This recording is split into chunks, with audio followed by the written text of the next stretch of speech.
What's going on, everybody? It's RoarYJ coming at you with a brand new video, and usually here is where I'd say that it's that time of the month again, but it kinda isn't. If you've been keeping up with my Twitter, my community tab, you'll know that everything's just been like complete hell lately, but I'm back. I'm gonna try and pump out regular content again, actually probably more regularly than I have been the last couple of months. And to reel that in, I figured I don't really want to miss a tier list for a month, even if it is a little bit late. And so today I'm going to bring you my competitive Yu-Gi-Oh! Tier list for the September 2023 format, but forewarning, this is definitely subject to change, because we're still like under, like, I don't want to say like a bomb threat. We're still under like nuclear threat from the ban list potentially dropping. So this, just take this with a grain of salt. Overall, it's mostly just for fun, but like we could literally have this entire list be scrambled because we have no idea when we're going to be receiving the new Forbidden Limited list. Which, by the way, check out the live stream that I ended up doing where Chat and I built a new Forbidden Limited list prediction. Another thing to note is that this is a lot smaller than the last few tier lists, and we haven't seen something like that since tier format where I dropped it all down because, you know, tier 0 format. And this is because I literally only selected decks that had a couple of tops or more in the last like month. And I know this definitely seems a bit unfair because there are a lot of viable strategies right now. You could literally play anything, but that ended up being a bit of a problem because I don't need like 30 plus decks on one tier list. And so if you don't see your favorite deck on here, if your deck topped once or twice like Madolche or something and it's not on here, that doesn't mean the deck is bad or that you shouldn't play it right now. It literally just means that I was trying to keep this as condensed as possible to only talk about the decks that I've seen like consistent multiple hints of success. But with that disclaimer out of the way, let's go ahead and get right into my competitive Yu-Gi-Oh! Tier list for the September 2023 format. Starting off, let's talk about Branded. So Branded's an interesting case because it's probably one of the most likely things to get hit on the Forbidden and Limited list. Gimmick Puppet Nightmare is definitely a huge problem card when it comes to this deck. As a Branded player myself, getting hit with it multiple turns in a row until they finally end up just killing you is not fun. However, that's not the only thing that Branded can do. While yes, it is the easiest and probably the most successful win condition, it's definitely not the extent of what Branded as a deck can actually do. You can still set up massive end boards with things like Dragoon Omni Negate, the Branded in red to go into Guardian Chimera, ad lib to summon back the Dragoon, or like a Mirror Jade. You have a bunch of different things you can do, not to mention you can splash it with other engines like Chimera, or I guess Chimera splashing into that. I don't know, I guess it depends. Though Chimera is going to be a separate category. And I think that even if Gimmick Puppet, Edo, etc., or even Sanctifier Dragon does get banned, I think that it's still going to remain a really solid option that you can play. The only thing that would make it like otherwise is if Branded Fusion got limited or something like in Master Duel, but I really don't think they're going to do that. Branded's a deck that's really only been seeing like a good amount of tops here and there, but it's not like a really oppressive deck, and it's not seeing like huge chunks of top cut succession and like compared to other decks like Cash. Next up we have Plunder Patrol, and it might be weird to see Plunder Patrol amongst all of these other decks right now, but Plunder Patrol has seen a few tops, both in regular versions, but also interestingly enough with a Labyrinth version, and I think that's really cool because the interaction is essentially using Arion, the Labyrinth Servant, sending any normal trap from your hand or field to the graveyard. I believe the most common one was like Rainbow Bridge of Salvation to grab the field spell, and then you're using that to summon Whitebeard or Golden Hair directly from your deck to go full Plunder Patrol combo.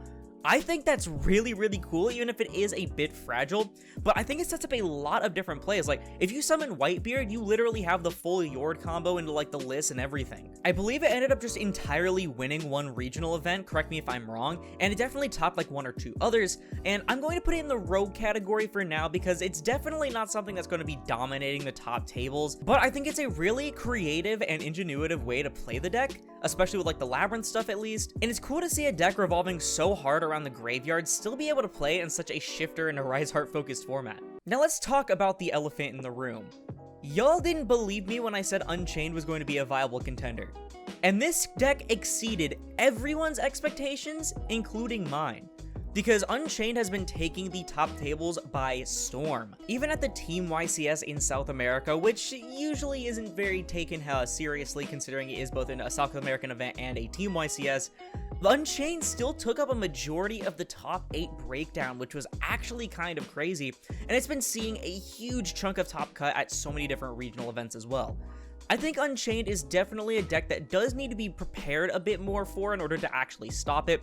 I don't think it's a tier 1 threat at all, but it's definitely up there, especially right now when people just don't really understand what to do. Things like Tour Guide being 1-card combos into multiple disruptions and your entire Unchained resource loop is super cool. And speaking of the resource loop, that's definitely one of the biggest reasons why this deck is just so solid right now. You can literally just repeat your turn over and over and over again, and all of your stuff floats, meaning that it's really hard to out with things like Dark Hole, which is shockingly really popular right now, and you can even play their effects under Dimension Shifter. So in theory, if you really wanted to, you could play Shifter, which is something Unchained did before the wave of support, but you can at least play against decks like Cash and not worry as much about not accessing any of your engine. It's also really cool because you can play it either pure, or you can play it with a deck like Labyrinth as well, leading to a bunch of creative builds, which already makes it even harder to prepare for. I think it's such a cool strategy, and I'm really glad it ended up seeing a bunch of top cut success, even more so than even I expected it to, but definitely a lot more than the majority of the player base did. Next up, we have Chimera, most typically branded Chimera, but I guess you could count this as Chimera in general. This is another deck that a lot of people didn't really expect very much from, but it ended up being incredibly popular. Like, it's definitely not seeing like a huge chunk of top cuts or anything like that, but it's seeing a good amount of tops and a lot of representation, more importantly. So much so that not only have their cards spiked in price, but the Maze of Memories Guardian Chimera that was like a few bucks jumped to $30 just because of this deck. And I think it's a really cool strategy. I mean, you got a bunch of different combo lines involving both the Chimera and the branded cards. You have access to plays on yours and your opponent's turn. You have some awesome resource loops, effects on field and in graveyard, and a huge amount of resiliency to disruptions and hand traps. While I do think it's really cool though, and it has been seeing a handful of tops, I'm going to keep it in tier 2 because I don't think the power level of the deck is necessarily that high just yet. However, we could easily see this increase in level when we see more illusion monsters or illusion support cards coming out in future sets, because remember that the illusion type is still brand new.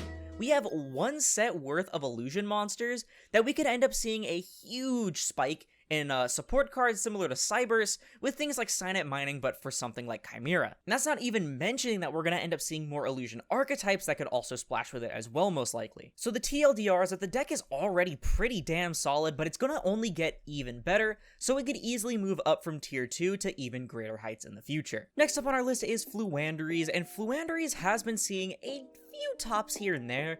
It's just a bit of a problem when you're playing in a format where the opponent can just steal all of your banished stuff. And yes, to be fair, a Rise Heart being mandatory Chainlink 1 means that you do dodge using your effects to add back, but if you're banishing them multiple times in one turn, or if you're banishing other things to try and add back off of Toucan, you can end up being in for a very bad time. Not to mention, everyone's already preparing for things like Dimension Shifter, which was one of the biggest things that Flu had going for it at the time, at least when it was like one of the best decks that you could play. And while the deck didn't completely die when it didn't have Barrier Statue, it definitely does suck when it doesn't have it. However, have you read Harpy's Featherstorm? This card is still legal. There's like 6 different cards you have that can access it between like Traptrix, Traptrack, whatever you want to do. And you can honestly just play Protect the Harpy's Featherstorm Turbo and then go for some OTKs using your big monsters like Ryza and Empen. To be fair, I'm not exactly sure what a modern Flu list even looks like right now, but it's definitely seeing some tops here and there, so I can't really downplay the deck. I'm going to keep it in the rogue category for now. Next up, the pretty obvious tier 1 choice here, we have Kashtira. Unless we get a ban list that completely nukes it, or at least gets rid of things like a Rise Heart and or Shifter, this deck is just going to continue to dominate top tables. While it's not as hard as tier to go against, it definitely has a very high power level compared to the other decks of the format. Not to mention, it's like you can't even use things like Dimensional Barrier against it, which, you know, a card that's usually hailed to get banned because everyone hates it so much. But you can't even use it reliably because all of their main deck monsters are also boss monsters. Yes, it's not taking up like half of top cut like it did before, like during Photon Hypernova format or something like that, but it's definitely still the deck to be in the room, and it's going to continue to bully some lower tier decks out of the format until it's gone. Next on our list is Labyrinth, and I honestly want to put Labyrinth... I'm gonna put it at the top, or I'll put it in between Branded and Unchained in tier 1.5, actually.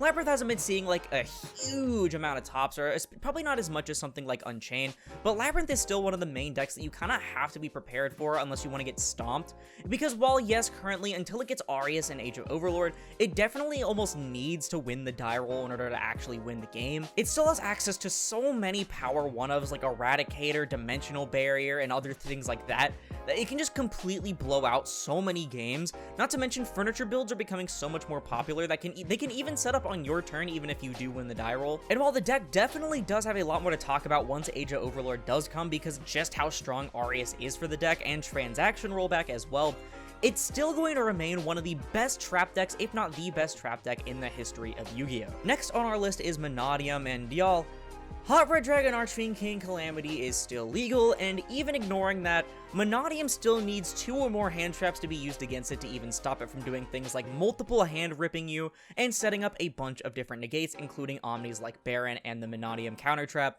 There is so much degenerate stuff that this deck can do, to the point where it's probably the main reason why Droll is in the main right now. Like, if you don't open Droll against this deck, chances are it's basically over. Next up on our list is Mathmech, and I'm gonna put Mathmech probably... I'll put it above Plunder, because technically, as a deck overall, it's a bit better. But it's still a shifter in a macro format, and so it's definitely not doing the best, but it has seen a few tops here and there. Personally, I think playing like the Cyberse piles are a bit better than just playing pure Mathmech anymore.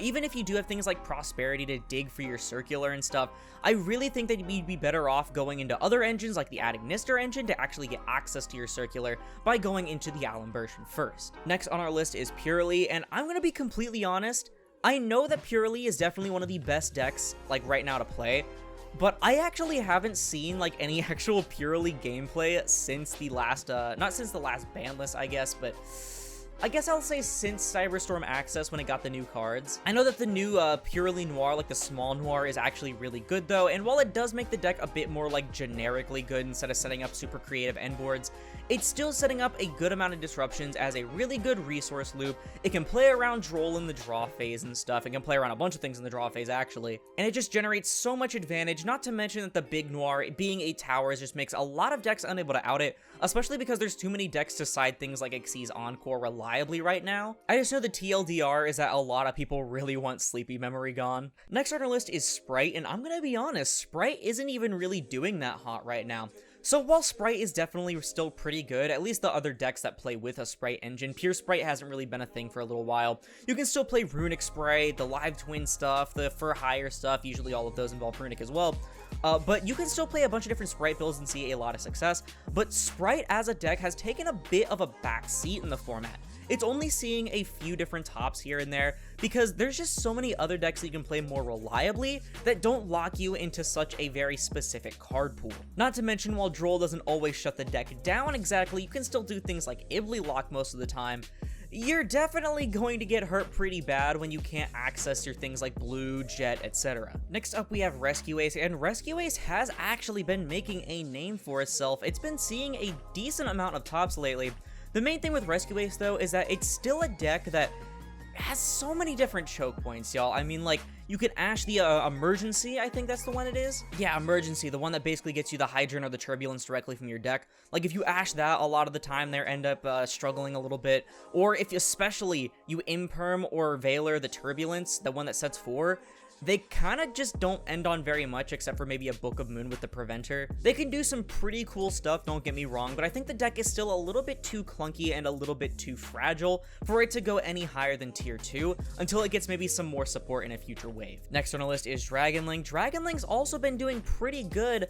It's also been seeing a lot more representation because of the Paulie Aronson win at Worlds, but I don't think it's going to be too much higher than like bottom 1.5, top of tier 2, not sure. Like, it's been seeing some tops, but it's definitely not as, like, represented in top cut as some of the other decks that you're playing right now. So I'm going to put it at the top of tier 2, but Dragonlink is a very solid deck overall. You have so many different ways to play around and through disruptions. Even through Droll, you can set up a bunch of stuff depending on your hand. The Bestials are just really good supplements for free level 6 bodies to let you go into things like Baron, Dissipator, etc. And of course, a lot of people just can't really out Borrel End. Just, watch out for the set Albaz. Next on our list is Traptrix, and as much as I love Traptrix, and apparently everyone else does because it's still the most viewed video on my channel, Traptrix is probably going to settle at the top of Rogue for now. It's been seeing a couple of tops, but it just dies so hard to so many board breakers, y'all. I mean, like, you don't end on as many traps as you used to with Traptrix, so Dark Ruler hurts really bad. Evenly Matched is basically just lights out. And even something as simple as like an Ash or an Imperm on a Myrmelia or Putica can end up just ending your turn on Serra, set 2 cards or something, and pass. I will admit, though, it's pretty damn nasty, something that I've learned, that you can actually see in a live duel that is going to be up, I believe, 2 days before this video goes up. I played against a Traptrix player, and you can actually go into a Tellarknight Tolmaeus play into Artifact Durandal, and so if you open Droll, you can actually do what's essentially a reincarnation Droll, except you're shuffling all of your opponent's stuff back into the deck instead of banishing it. So that's pretty nasty, but there's probably a few other rank 4 decks that could probably do that a little bit easier, though it is definitely still something to look out for. Next up, we have Marincess, and Marincess is, as always, the queen of Rogue. I feel like that Marincess is a pretty cool deck, and it can definitely do a lot of stuff with the Zealantis lock and stuff like that. But honestly, it still doesn't really set up enough right now, because yeah, while you do get the Imperm that makes your stuff at towers, and also the Spell and Trap negate that gives you the follow-up, it's not really that amazing when you look at some of the other decks right now that's setting up a bunch of disruptions, or setting up really, really big bodies with disruptions on it, like Rise Heart and stuff like that. Not to mention, this deck really, really struggles against Shifter and a Rise Heart as well. But the biggest problem with Marincess has almost always just been going second if you don't open a shit ton of hand traps.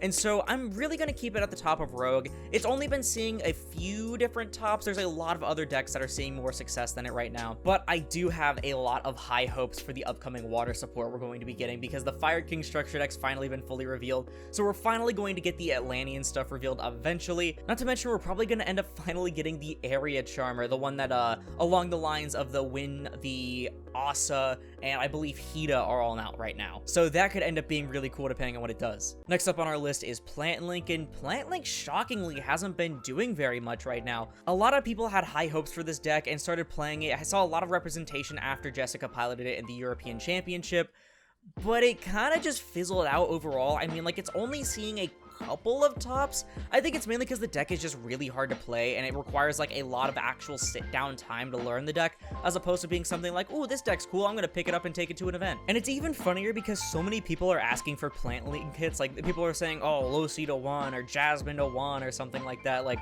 it's not really doing much right now. I'll say that if you are a dedicated Plantlink pilot, you can absolutely stomp like so many of the different decks right now, but the main thing becomes with being a dedicated Plantlink pilot, you know? Finally on this list, we have Vanquish Soul, and Vanquish Soul's been seeing a solid amount of tops lately compared to some of the decks on this list, but it kind of fizzled out. It became a deck that a lot of people didn't really know what it did or what to do against it, but overall people realized that, oh, it doesn't really do much. I mean, it sets up like a double Book of Moon and maybe like a Fenrir, and it really just overall isn't that great. I know the new stuff coming out of Age of Overlord makes it a lot better, but for now, it's just a deck that people don't really want to commit the money for, and that don't really want to play because it just doesn't do much of anything. But alright, with that being said, it looks like that's going to do it for my competitive tier list for the September 2023 format. Definitely a bit of an awkward one. I haven't been at like the top of my game, so you can take this with a bit of a grain of salt, not to mention that the ban list could come and just completely nuke this like entirely, but I feel like we at least know what the solid tier 1 and 1.5 decks of the format are. But I don't know, that's just my opinion. Let me know yours down in the comments below, because that's going to do it for the video. If you liked it, please sure to leave a like, as I'll split this video and the channel into 2 recommended. And if you like this content, or if you like it like the rest of my tier list, I'm going to try to get a hand trap and a board breaker tier list out, especially after the ban list if I can. Then perhaps consider subscribing, because we're going to 5,000 subscribers by the end of 2023. Not to mention, it supports the channel more than anything else, and it's absolutely free. Also, if you want to support me directly while getting some awesome TCG merchandise in the process, check out Tapio cards in the link down below. Use code AURORA5 for 5% off your purchase at checkout and to support me financially. Once again, thank you all so much for watching, and I'll see you in the next one. This is Aurora, signing off.